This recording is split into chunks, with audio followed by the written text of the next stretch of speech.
always eat. Yes, you can't afford to miss it. Welcome to Tuesday's edition of In the Newsroom. My name is Oladayola Nitokun, and we guest in the studio who will be taking you through serious national issues. And let me run down the topics. The first says the emergence of Atiku Abubakar as PDP presidential candidate and 2023 permutations. Well, you recall that former Vice President Atiku Abubakar emerged with a total vote of 371 last Saturday to claim the presidential candidacy of the main opposition party, the People's Democratic Party. And dividing other aspirants. We will look at it, we will look at his emergence and what the 2023 will look like while we still awaiting the candidate of the APC.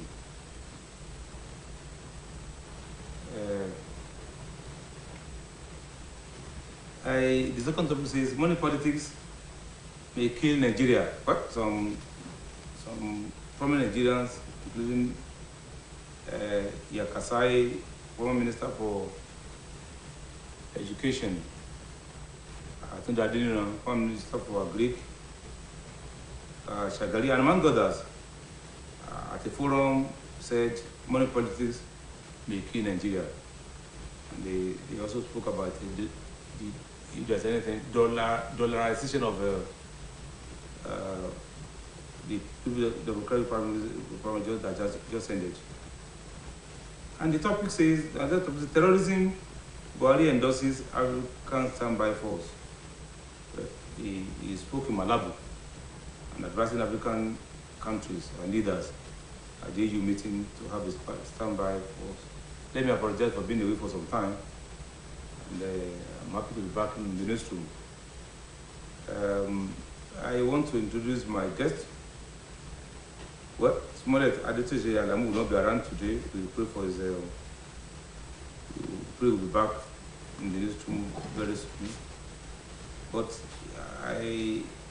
on Tuesday like this, I'm always being surrounded by veterans. Though, like I said, I've just apologized for Smollett Adetoje that I will not be here. The man with the longest name so far in this country. But another veteran is Safari Kogula Kunsa. Thank you very much. Thanks for having me here because we missed you. Thanks.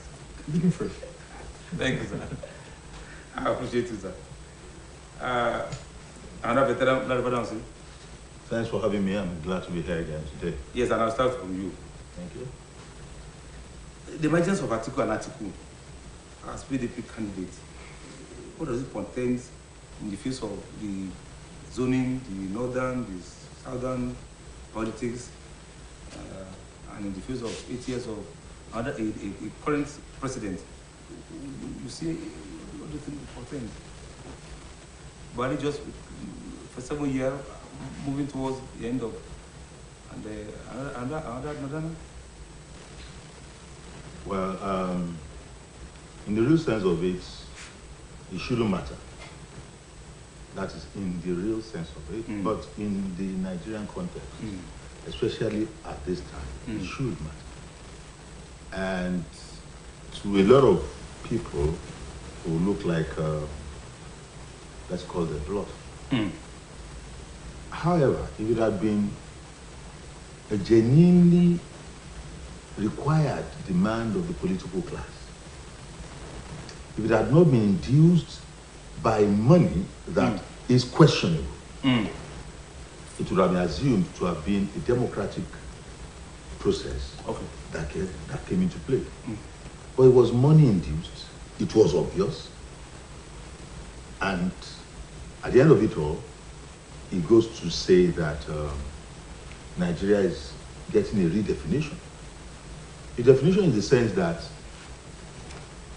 money men as a matter of fact, appears to get their way. Okay, before you go to, you just spoken about it don't matter. Before you go to money. Ordinarily, it shouldn't matter. Okay. If it had been through real process. Okay. But now in Nigeria, more than ever before, okay, there has been cries of nepotism. There have been cries of marginalization. Okay. And for a particular section to now want to still continue in that light, it brings to question a lot of things. Okay. So I believe by the time the APC picks its own presidential flag there, then a thorough redefinition of the process will begin. Okay. So let's look at it this way. Sometimes what the southern governors call Asaba declaration, when the southern governors met and insisting that it was the turn of the south to produce the president this time around. Look at that emergence. Has it not negated the spirit of tuning? Looking at the, let me look at the UTIU's chairmanship from the 100 North Central. Yeah, when you're talking about zoning, first thing you need to consider is, I always ask this question: when politicians make demands, when politicians avow that this is what they're going to do, ask yourself, whatever they're going to do, is it constitutional? Is it written down? No, let me just finish. Is it black and white? I'm just answering the question. The two political parties have this in their constitution. But is it in black and white? The APC, no, the PDP. It's not in black and white. So they can afford to upturn it. You have to say that. But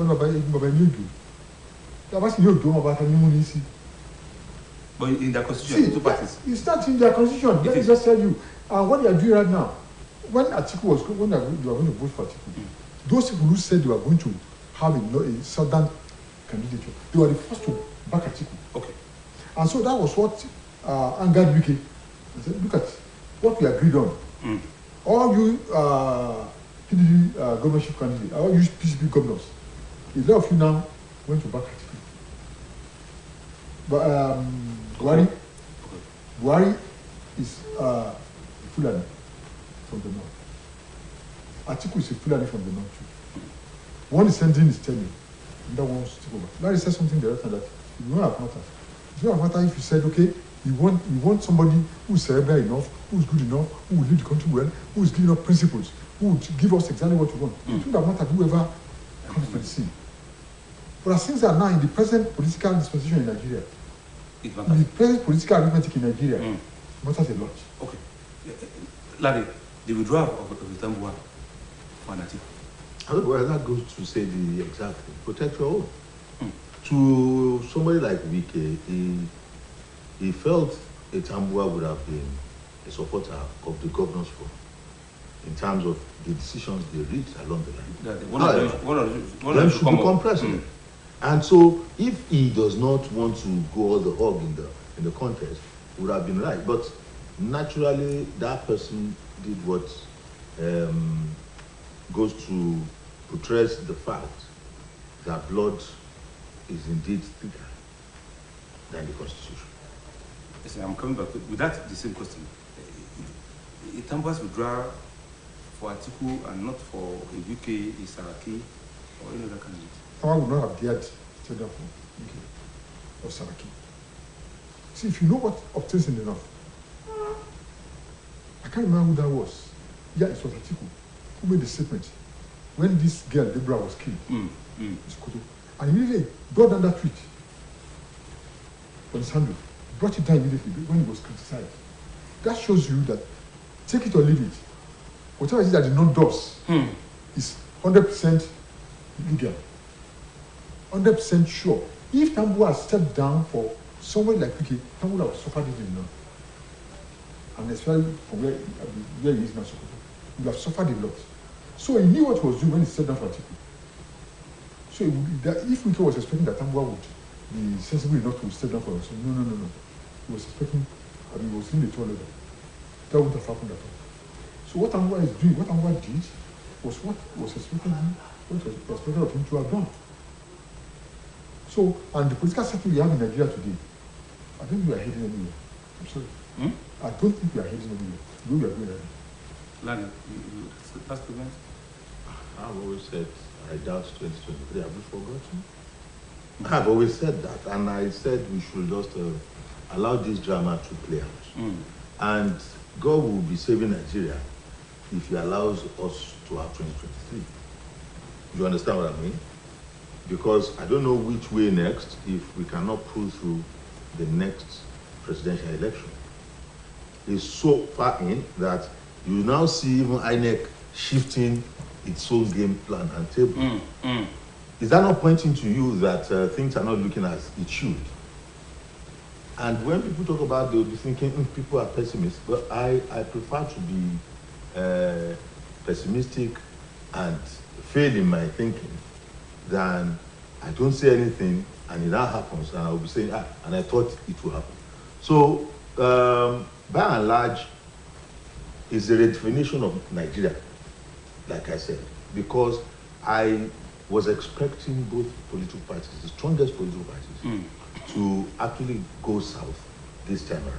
There is no party that wants to go south that will not have a direct influence of the northern elements in whatever choice of candidate that emerges from this. But now that they are playing it through as if, what can they do? I'm telling you, if they pull it through this time, they will continue to pull it through, that they have the number. And that's where the definition comes in. So let's look at this alarm, or I don't know, okay, called his colleagues in the southeast betrayers, and is that about the vice president? Look, even if he vice for the presidential. I mean, other governors. Wiki said yes, he spoke of whoever buys, being betrayed. Whoever he buys, it's likely to come from the south or southeast with Atiku. That's what I'm saying. Whoever buys with Atiku, it's likely to come from that side. It's not likely to come from the southwest. But mind you, just keep your fingers crossed. You see what will happen in the southeast in the next few weeks, and you'll be shocked. I'm not in the southeast. I'm not there right now. I'm not in the southeast now. What will happen then in the next few weeks, you'll be shocked. That's pandemonium. You see, because people have already said it, we've clamored so loud that the presidency should come from the south. Are we not saying we don't have enough candidates in the south to run the presidency within the two parties? That's number one. But the problem I foresee here is, if you pick a southern candidate, it's going to be, it's likely to be from PDP. It would likely to have been a Christian candidate. If you didn't pick Atiku, and if you pick a Christian candidate, who will you pick in the north? Another vice president. Another vice president. Yes. That would have been very acceptable. But if you pick a Muslim from the south, who is that northern candidate you are going to pick as a Christian? A balanced equation. That's where the problem lies. And that's why I'm waiting for APC to see what APC will do. So I just spoke about crisis. In case Atiku picks an Okowa, Delta governor, a vice president from any other the current sitting governor in Edo State, Edo State governor of Basaki, you see, it's kind of balanced. You don't see it as being balanced. There is one thing we must understand, that some parts of southeast is actually not at peace even now. Before we have to talk about this sort of balkanization and separation of their relevance. And so those ones will still continue. And for the governor of Anambra to declare a state of emergency or sort of an emergency situation in like 7 local governments goes to show you that things are not well in some parts of those places. And the more you make believe that they really don't count, that is like a dot, like Mr. President said, the more they want out of this relationship. And mark you, Obi left PDP with a statement that what type of money do you expect people to spend if indeed you don't expect them to come and steal? You remember that President Obama just said something before they started all this drama. The majority of people are clamoring to be president of Nigeria, as opposed to be under EFCC watch and in jail. And that, because how do you answer the moral question that individuals got as much as like $20,000 in $20,000 to cast a ballot for a presidential candidate? Now look at the number, about 880 something. Hello, 20 something thousand dollars. One person. 811. Now please, do you know how much that is? In a nation like this, with the poverty situation in Nigeria. So are you telling me that so-called presidential candidate is coming to serve Nigerians? And the whole lot of them, it is not rumor, are like keeping Dubai as their second home. A place that was founded less than about a decade ago, that you all go and pump money to buy properties. Okay. All these things, people are watching. People are watching. And the way I look at it, it's creating a situation for a rethink for Nigerians and the flow towards getting away from this maddening crowd. It's a maddening crowd. What is happening with the primaries of the two political parties, major political parties, is a maddening crowd that people must get away from. When they do, it will be, the whole thing will not be thrown on the table. Okay, let's leave it then. Now, Dayo, let me just say before you, I want to add to what you want to say. The comment about Atiku, I'm coming to unify Nigeria. Unify Nigeria? Atiku. You think that is possible? That's what it says. Atiku is coming to unify himself and his friends. Earlier on, when he lost that election, the 2015 election, he said something. He said, if I was able to get him, if I'm able to get him, that's what he said, I would balkanize the NPC and sell it to my friends. My friend, my closest friends. He must have changed his mind. He said he's coming to unify the country. This kind of things he said in the past, people still remember. People still remember these kind of things. And I cannot see Atiku coming to unify Nigeria. How will you unify Nigeria? He's coming, all the money he's spending right now, are you telling me that it's for the Christmas? He just wants to dole out money because he wants to pay back what he has taken from society? That's not true. We are not fools. And so, unify Nigeria, forget about that completely. And in any case, whoever is going to match Atiku from APC now must be equally a money bag. Must be an equal money bag, yes. We'll be able to match. That's what they're going to do in APC. Either they pick from the north or they pick from the south. They're going to pick somebody who can match Atiku money for money. And we think Nigeria is moving forward. You are already at the end of the queue before. You are tilting over. Okay, let's look at this.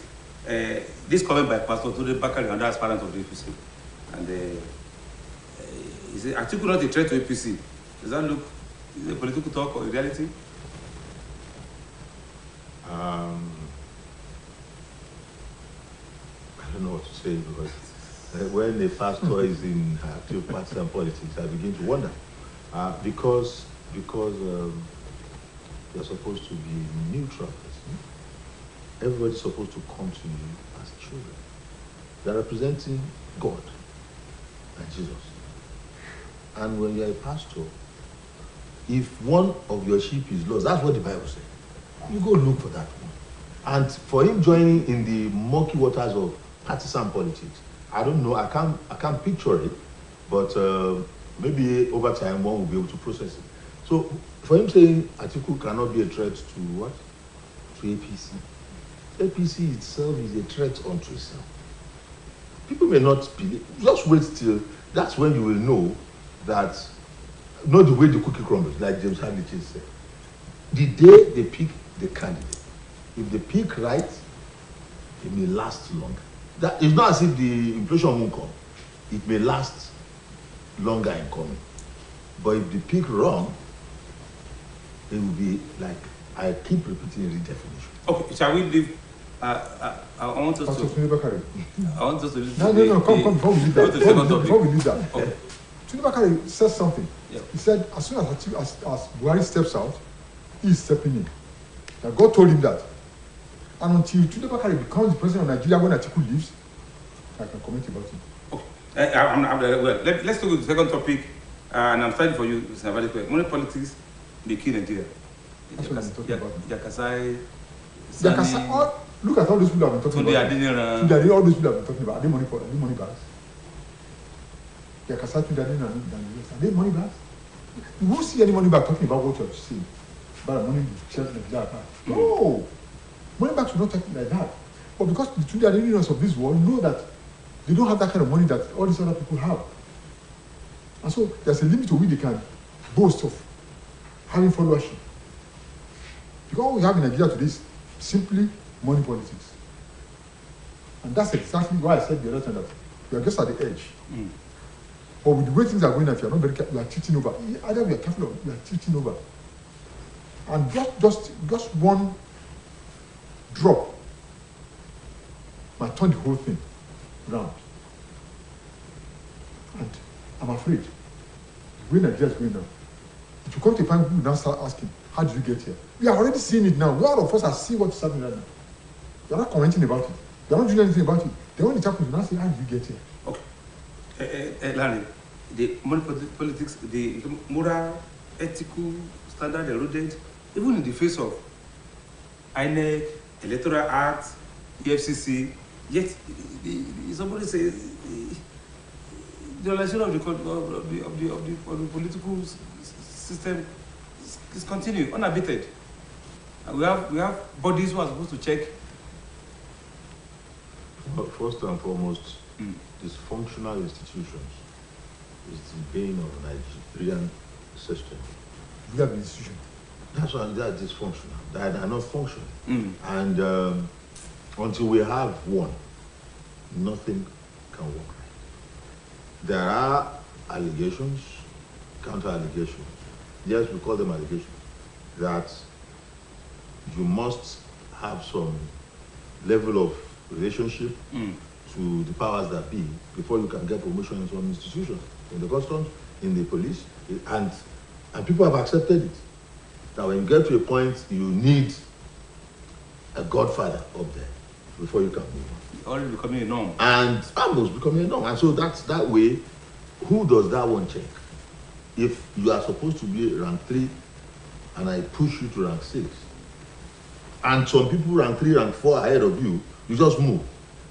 And you are supposed to check me. Hello? How do you do that? Because I can bring rank 1 to come and remove you from that rank 6. So I don't expect any magic happening at that level. I don't. So by and large, to my mind, it's easy for Nigeria. Because when something gets the law of evolution, that when some things they evolve, and so Nigeria is getting to a stop point that will hit the brick wall. It's either the wall caves in or you turn and face back.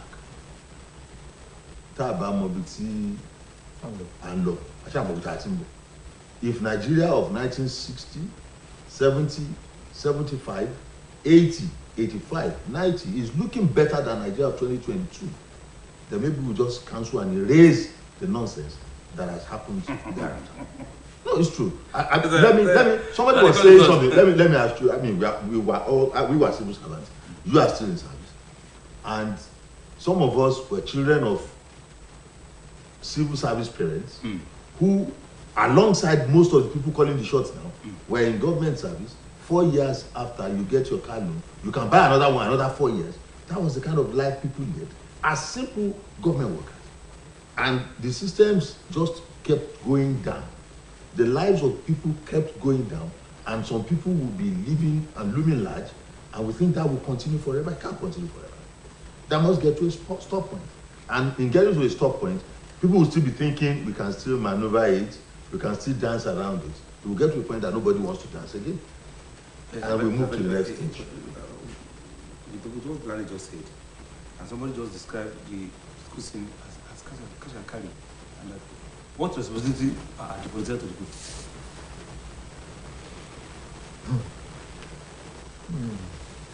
I think what you're talking about, when you're talking about politicians, you've always said that the only business that thrives in Nigeria is politics. The only business that ever thrives in Nigeria is politics. But I want to tell you today that politics is that business is a simple politics, it's a simple business. That business is a putrid business, a stinking business. A business that smells to high heavens. If you see a driver driving dangerously, evading potholes, I keep warning the driver, take it easy, don't take it easy. There comes a point where another driver who has the same sense with that driver will come on the opposite lane. And there is bound to be a collision at one point. We are getting to that point right now. The Yorubas have one say, you know the Bata dancer, the Bata drummer. The Bata will sound very high when you beat it. When it becomes too loud, something is bound to give way. The Bata drum will burst. And we are getting to that point now. We are getting to the bursting point. And when it bursts, whatever bursts is like an explosion. It doesn't stop with the peasants alone. It doesn't stop with the electorate alone. It doesn't stop with the rich alone. It doesn't stop with the poor alone. It scatters.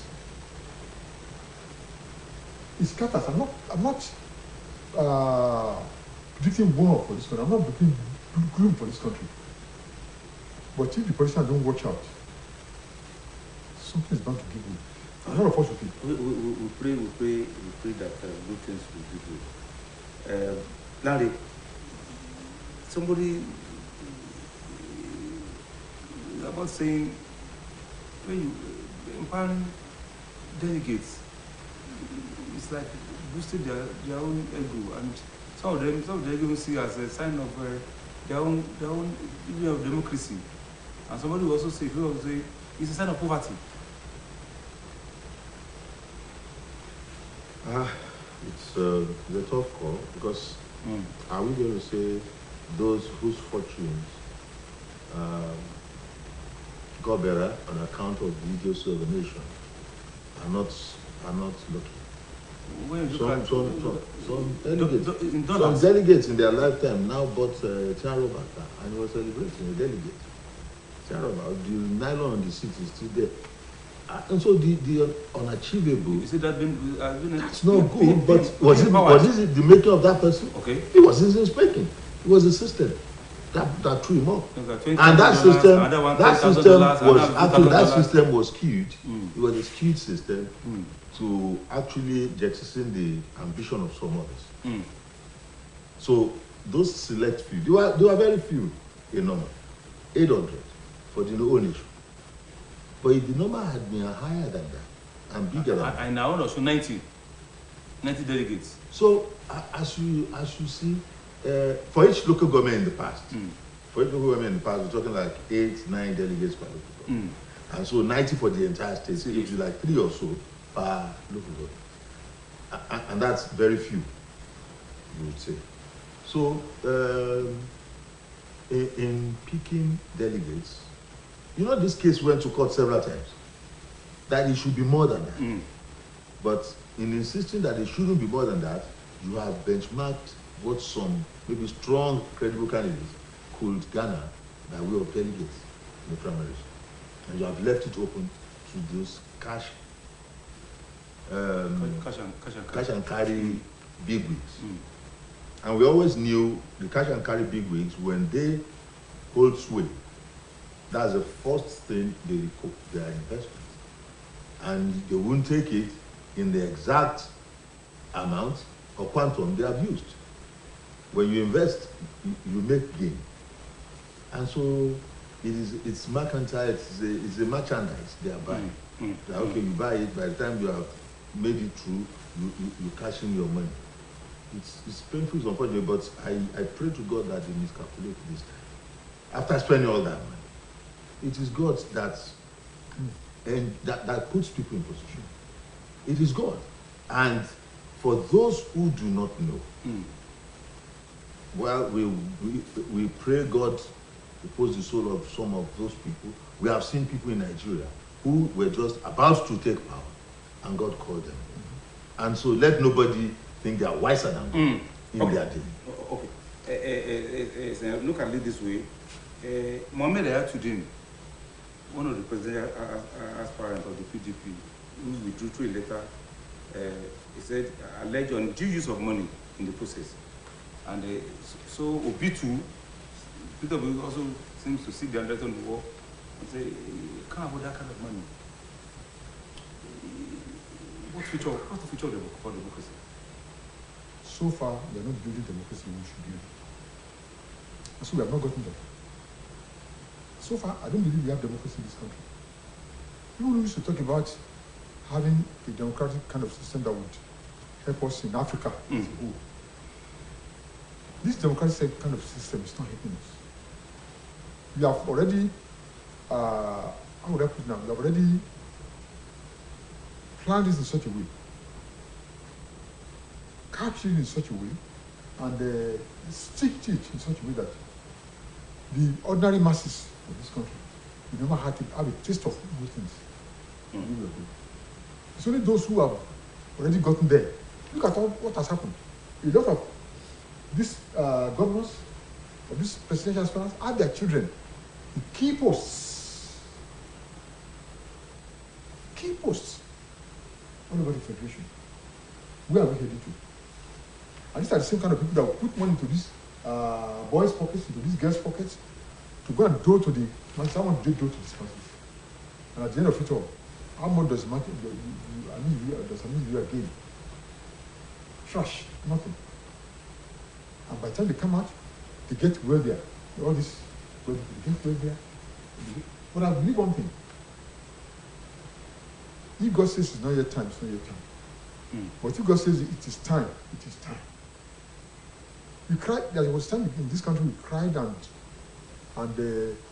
rebelled, we carried coffins, we did a lot of things about a particular leader. That leader must go. This must happen, that must happen. When the leader was about to go, who knew when he went? Okay. He went so silently. And so all these people who are oppressing us, who think they are oppressing us now, let them watch out. Okay. Larry, the former president, Goodluck Jonathan, at a forum recently said, he called for law criminalizing the act that is abuser of money in Nigeria's politics. But then the question was, everybody was ICPC, EFCC, what other acts, what other laws do we want? If we have ICPC, EFCC, Electoral Act, INEC has the power. So what law again? Somebody is asking. Well, President Goodluck Jonathan made that statement, and I'm not sure today, but as of yesterday, I think it was in Italy. And the first thing you observe by reason of that is that he is not in the melee of people carrying cash bags all over the place for a contest. It is in public space that some people bought form for him, which goes to say he did not bring out 100 million himself for that purpose. So, to my mind, it's like that old song, Yoruba song, My Jolo Mungwenye. A lot of people think they are singing that song for Jonathan, and maybe he's just looking at them. They think they are looking at him. Because I was wondering, is it possible this man went to Italy when they said he was going to contest? I'm not sure. If they chose him in APC, then he must be a consensus candidate. And he must have not spent his own money to buy that sword. So if that statement from him, then he gives it a reason that probability might probably help Nigeria a lot. Because as it is now, it's either that people have stepped on the laws totally, because it is obvious everything done at that primaries was money induced. However, at the APC's end of it, they might make it absolutely impossible for the delegates to get their own fair share of the money because they might be going for a consensus. Because where it's looking, it's getting so close and they keep shifting and shifting. But it was a good political decision because they would have kept the nation on its fours if PDP too had moved theirs as well. Okay. But now PDP has its own. We are done with that trash. Let's go to another level and move on with another. With that move, let me not act. They have done their primaries. We have gone with that. Fine. We move on to the next level. I think Labour Party too have done theirs. And the emergence of will be fine. So let's move on. Let them give us candidates. Let them throw up candidates and then let's take it from there. Listen, let me quote Professor Tunde Adeniran, former Minister of Education, and I'm quoting him now. Money politics is a shameful legacy of Nigerian political class. It is terrible that people loot the governance. If not, when would we have gotten that kind of business? What kind of business? You affect them that kind of money. We know some young Nigerians who are doing very well for themselves. And we know the kind of business they're going to. So at this age of high tech. But this we are talking about, they know nothing of high tech. People are spending this kind of money, they know nothing of high tech. They have not invested in high tech, they have not invested in anything. People are making their money through impunity. There's nobody that will arrest me. There's no law that will be formed against me. It's like no weapon fashion against me shall prosper.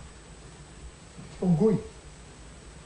Under normal circumstances, in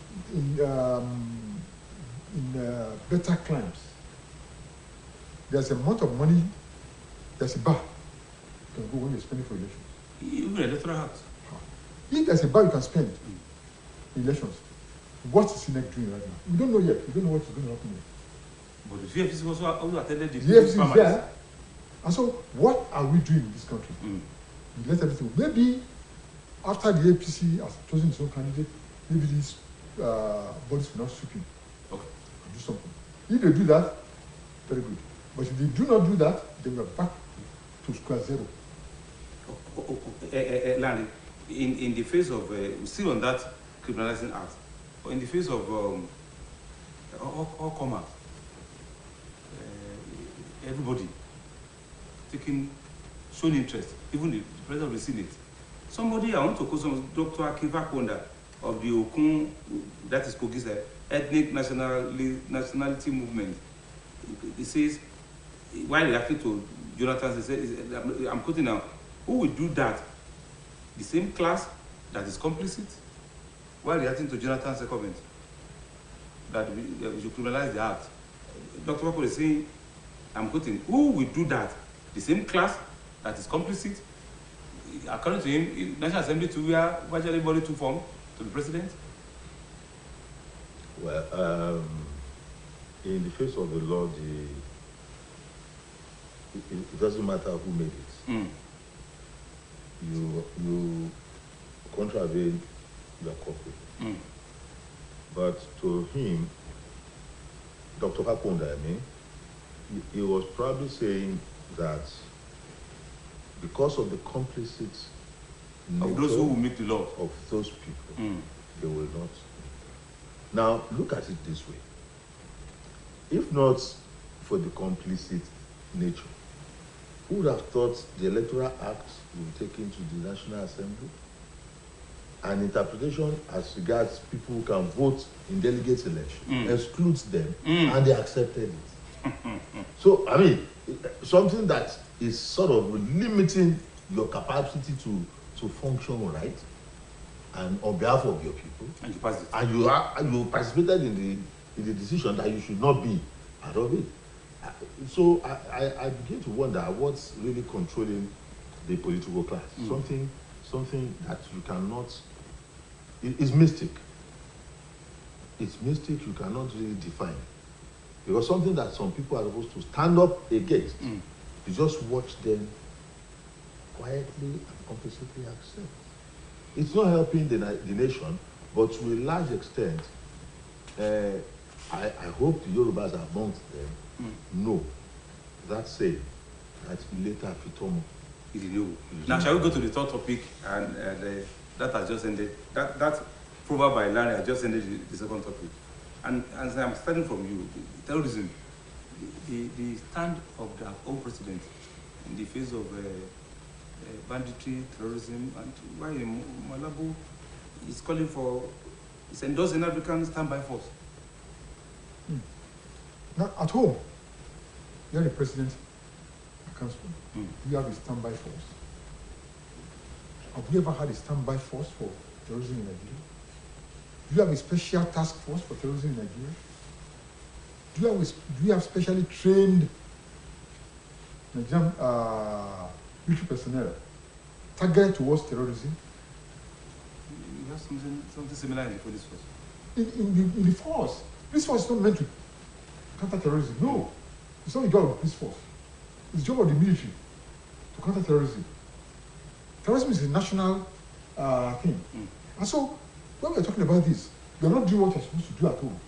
You're canvassing for that outside. And I know what you have said is right.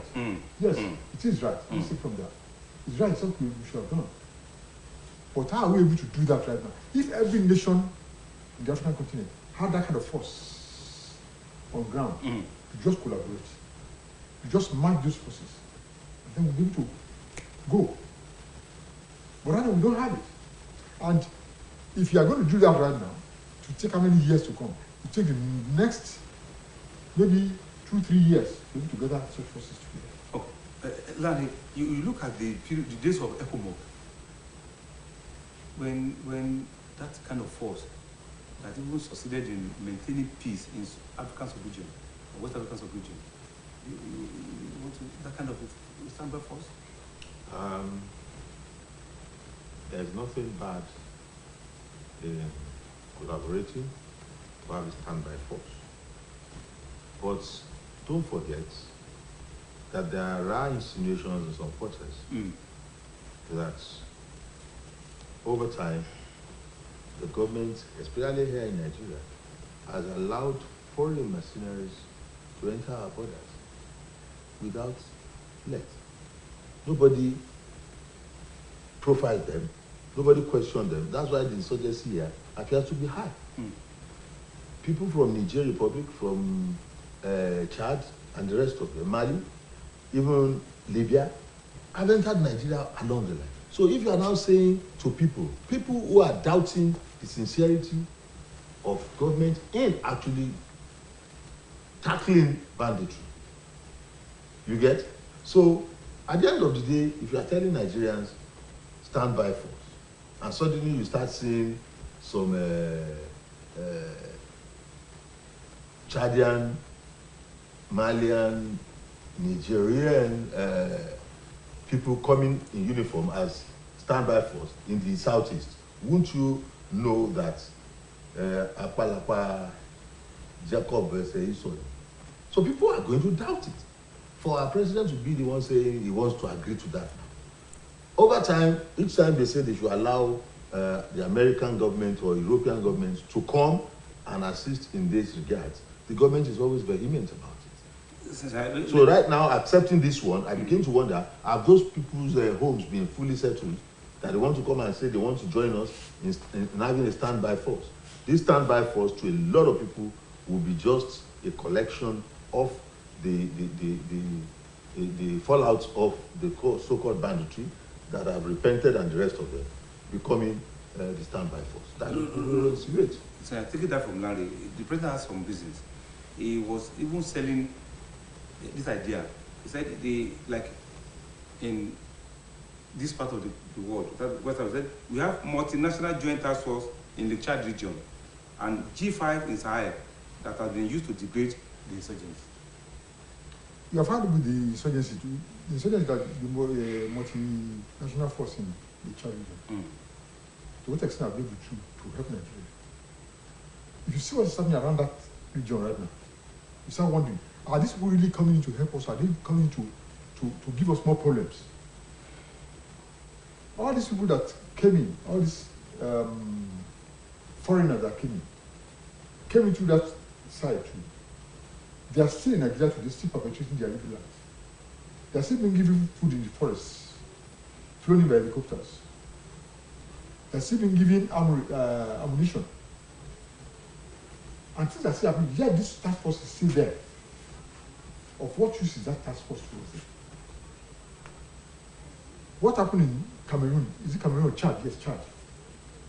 Chad was able to repel the Boko Haram force on the ice rock to a large extent, to the extent that Nigeria cannot even do. What is the force in Chad? What is the how would I say the strength of the military in Chad that Nigeria does not possess twice as much? Yet Chad has been able to contain its own. Yet we cannot contain us in Nigeria here. And yet you see we have that multinational task force in that region. Who is that multinational task force helping? It's not helping Nigeria. So today. So if President Buhari is calling for this kind of task force now, I doubt if it will help Nigeria. Because all these countries that will help in this task force formation, yes, there are these countries where these people come from. These people are representing them. The country they come from. And so I think we are going to have more problems in Nigeria. It's a good thing that he has mentioned. If you are able to do it properly, yet it will help us. But the way we are going now, from what we have seen the president that we have before, it cannot help us. Then the last take, time is against us. Like I personally, all the while that Sheikh Gumi was going into the forest to meet with bandits, that the governor of Katsina was meeting the bandits that were carrying guns and all the rest of it in the pictures. I have not seen Mr. President speak to condemn such. So if you are talking about now getting a standby force, I begin to wonder where those ones will be from. Maybe let's just hope they are not picking from those who are thinking we're fighting against. I only hope that this task force will not even escalate a crisis in Nigeria. Because if they are licensed to carry arms and can do whatever they want to do, unlike these insurgents who will say they are terrorists and things like that. They cannot name these people terrorists. And when they start doing whatever they want to do in Nigeria here, they will say it's a multinational task force. And then Buhari will bust. Well, time is much against us, and we'll be learning. I'm so happy to be here again. By the grace of God, it's united. The God that has brought us here will take us back safely. Amen. Until tomorrow when you come back to this room, my name is Oladayola Nipeko. Good evening.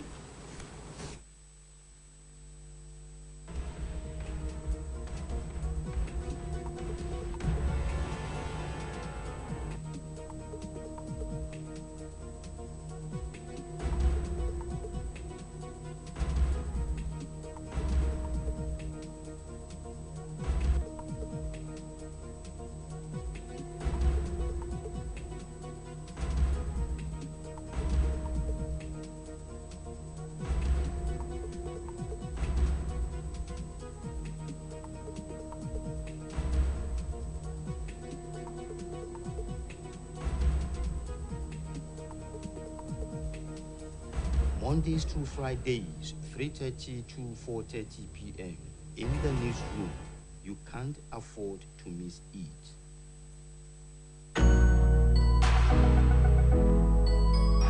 It's Nolly Griffin, the best.